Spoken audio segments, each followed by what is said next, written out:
ജിമ്മിക്ക് പോകണോണ്ട് തന്നെ നമുക്ക് ഇനി അധികം ഫുഡ് വേണ്ടെന്നാണ് തീരുമാനിച്ചേക്കുന്നത്. ഇനി എത്ര നാളത്തേക്ക് ഉണ്ടാവും നമുക്ക് അറിഞ്ഞുകൂടാ, നമ്മളാണല്ലോ അത് കാരണം എനിക്ക് വലിയ ഉറപ്പൊന്നും പറയാൻ പറ്റില്ല. അപ്പോൾ രാവിലെ നമുക്കിന്ന് കുടിക്കാൻ വേണ്ടിയിട്ട് പൈനാപ്പിൾ ജ്യൂസ് മതി എന്ന് പറഞ്ഞിട്ടുണ്ടായിരുന്നു. അങ്ങനെ ഞാനത് വേഗമൊക്കെ അരിഞ്ഞ് സെറ്റാക്കാട്ടുക്കി. പൈനാപ്പിൾ അരിയാൻ നല്ല മടിയാണ് കേട്ടോ. അങ്ങനെ ഞാനത് ജ്യൂസൊക്കെ ഉണ്ടാക്കി അമ്മ ചോറും അതൊക്കെ സെറ്റാക്കുന്നുണ്ട് കേട്ടോ. അങ്ങനെ അമ്മ പണിക്ക് പോയിറങ്ങി. ഞാനിത് എടയും തൊടിയൊക്കെ കഴിഞ്ഞിട്ട് ചവിട്ടിയൊക്കെ എടുത്തിടാം കേട്ടോ.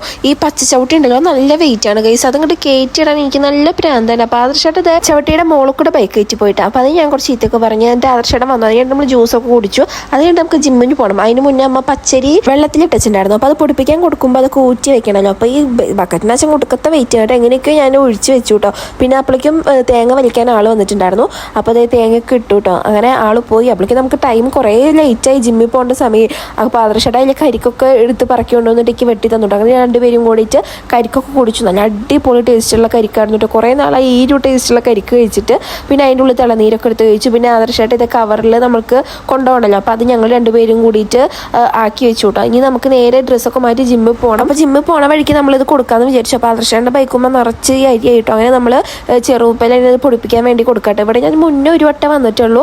പിന്നെ ഇതാ ഇപ്രാവശ്യമാണ് കുറേ നാൾക്ക് ശേഷം വരുന്നത് കേട്ടോ. എന്നിട്ട് അങ്ങനത്തൊക്കെ കൊടുത്തതിന് ശേഷം നമ്മൾ നേരെ ജിമ്മിക്ക് എത്തി. ആലപ്പുഴ ജിങ്കാന കണ്ടതിൻ്റെ ഒരു ആഫ്റ്റർ എഫക്റ്റ് ആണ് കേട്ടോ ഇതൊക്കെ കാണുന്നത്. ഒന്നും അറിയില്ലെങ്കിൽ കൂടിയിട്ട് എനിക്ക് ഇങ്ങനെയാണ് ഇടിക്കാന്നൊക്കെ കാണിച്ചു തരാൻ കേട്ടോ. പിന്നെ ഞാനിത് വർക്കൗട്ട് തുടങ്ങി ഗൈസ്. നമുക്ക് ആകെ വയ്യാതെയും കുറേ നാൾക്ക് ശേഷമല്ലേ നമ്മൾ എക്സസൈസ് ചെയ്യുന്നത്.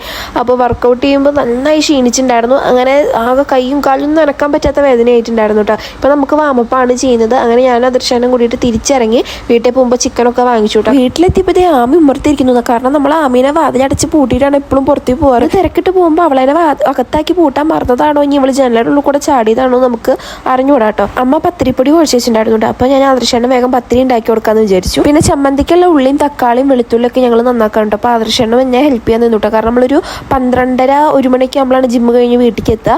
ആ സമയം കൂടെ നമ്മൾ വേഗം തട്ടിക്കൂട്ടി സെറ്റാക്കായിരുന്നു കേട്ടോ. ആദർശേനെ ഹെൽപ്പ് ചെയ്യാൻ വന്നുകൊണ്ട് തന്നെ എനിക്ക് പെട്ടെന്നായിട്ടോ പണികളൊക്കെ എളുപ്പമായി. ഞാനിത് പത്തിരി ഉണ്ടാക്കുമ്പോൾ ആദർശേൻ്റെ ഉള്ളിയും സബോളൊക്കെ വഴറ്റി ഇത് നമ്മുടെ പത്തിരി ഇങ്ങനെ പൊന്തി വരണം. എനിക്ക് ഭയങ്കര ഇഷ്ടമാണ് കേട്ടോ. ആദർശേൻ്റെ ഫേവറേറ്റ് ആണ് പത്തിരി കേട്ടോ. അങ്ങനെ ഞങ്ങൾ പത്തിരിയൊക്കെ ഉണ്ടാക്കിയിട്ട് ഫുഡ് കഴിച്ചു. അപ്പോൾ നമ്മുടെ വീഡിയോ ഇത്രയേ ഉള്ളൂ. ബൈ.